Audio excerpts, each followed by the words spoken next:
हम लोग जब न्याय की मांग कर रहे थे तो उन्होंने कहा कि आप एविडेंस लाइए।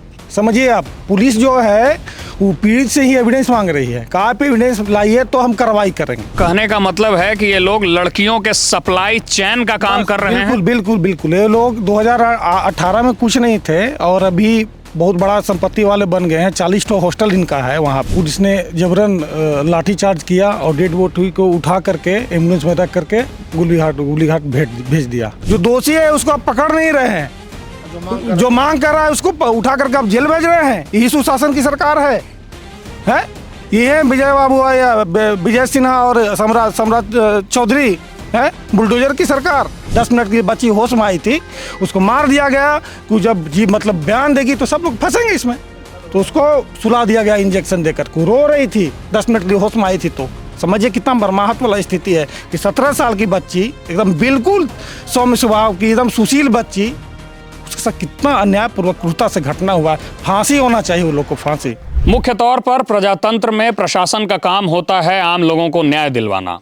न्याय व्यवस्था का ये काम होता है कि हर लोग तक, छोटे से छोटे तबके के लोगों को भी और बड़े से बड़े आलीशान मंजिलों में रहने वाले लोगों को भी न्याय मिले।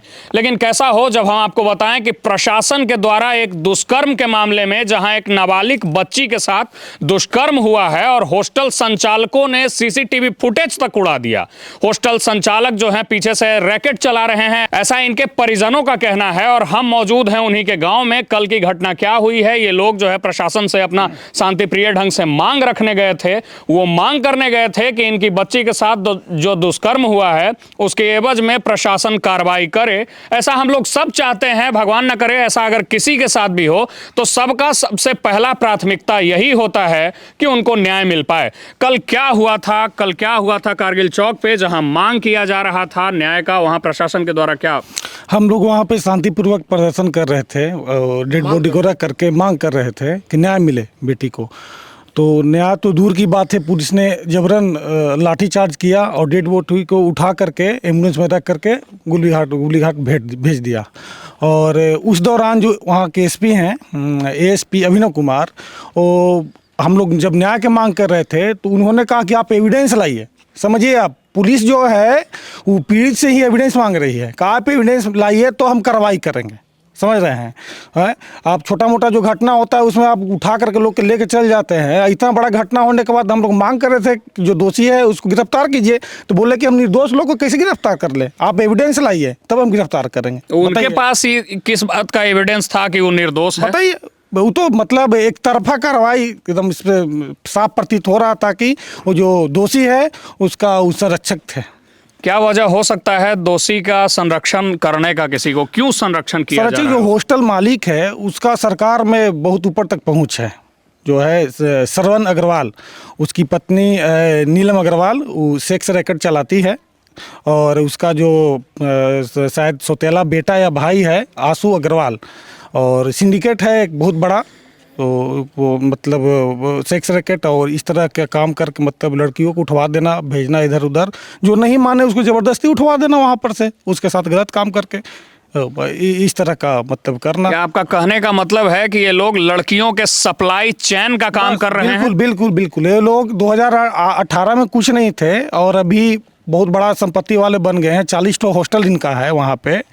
बताइए, कितना कुछ होने के बाद भी सरकार और पुलिस चुप है वहाँ पे, मुखदर्शक बनी हुई है। हम लोग मांग कर रहे हैं कि पीड़ित को न्याय दिलवाइए, तो जबरन वहाँ पर से लाश उठाया गया, लाठीचार्ज किया गया। और सुनने में तो ये आ रहा है कि हम लोग मतलब शांतिपूर्वक प्रदर्शन कर रहे थे तो अनोन पेपर में जैसा देखे हैं कि अज्ञात पे FIR भी दर्ज हुआ है। अब यही होगा? बताइए, जो दोषी है उसको आप पकड़ नहीं रहे हैं, जो मांग कर रहा है उसको उठा करके आप जेल भेज रहे हैं। यही सुशासन की सरकार है? ये है विजय बाबू या विजय सिन्हा और सम्राट चौधरी है बुलडोजर की सरकार। बेटी को न्याय मिलना चाहिए। हम लोग सड़क से लेकर सदन तक हंगामा करेंगे। पूरा क्षेत्र मर्माहत है, पूरा जिला, पूरा प्रदेश जो है आज रो रहा है, उस बच्ची के लिए रो रहा है। और दूसरे तरफ वो व्यक्ति है जिसमें कि आप कह रहे हैं कि उसका सरकार में पैठ है। क्या आप उससे लड़ पाएंगे? क्या? बिल्कुल लड़ पाएंगे, उम्मीद है सबका साथ रहेगा। आम पब्लिक लड़ रही है, सब लड़ रही है। बेटी सिर्फ हमारी बेटी नहीं थी, समाज की बेटी थी। हम लोग चाहते हैं कि इस तरह का घटना किसी अन्य बेटी के साथ नहीं हो। एसपी साहब को भी सोचना चाहिए, उनकी भी बेटी होगी, समझिए क्या किए हैं वो। और बता रहे हैं कि वो सुसाइड कर ली है, एविडेंस सब मिटा दिए बिना रिपोर्ट को। 6 तारीख की घटना है, आप बिना परिवार के पूछे हुए 9 तारीख को वहाँ पे FSL की टीम लेके चले गए।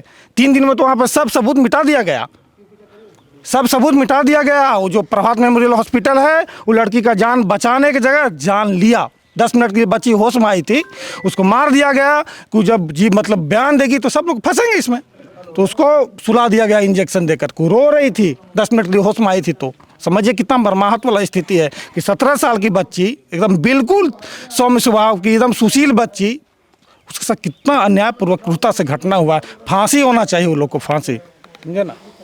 तो ये उनके परिजन हैं, ये उनके ग्रामीण हैं, जिनका ये मानना है कि वहाँ सबूतों के साथ छेड़छाड़ किया गया है, वहाँ CCTV के साथ छेड़छाड़ किया गया है, और इसमें मिली भगत उन डॉक्टरों की है जिसको कि हम लोग जो है खुले तौर पर मान लेते हैं कि डॉक्टर जो है वो पृथ्वी पर के भगवान हैं, वो ईश्वर हैं, और ईश्वर कभी गलत नहीं कर सकता है। लेकिन यहाँ प्रभात मेमोरियल हॉस्पिटल के द्वारा जो है इनकी बच्ची का जान लिया गया है, ऐसा ये खुद कह रहे हैं, और ऐसा इन सारे लोगों का मानना है।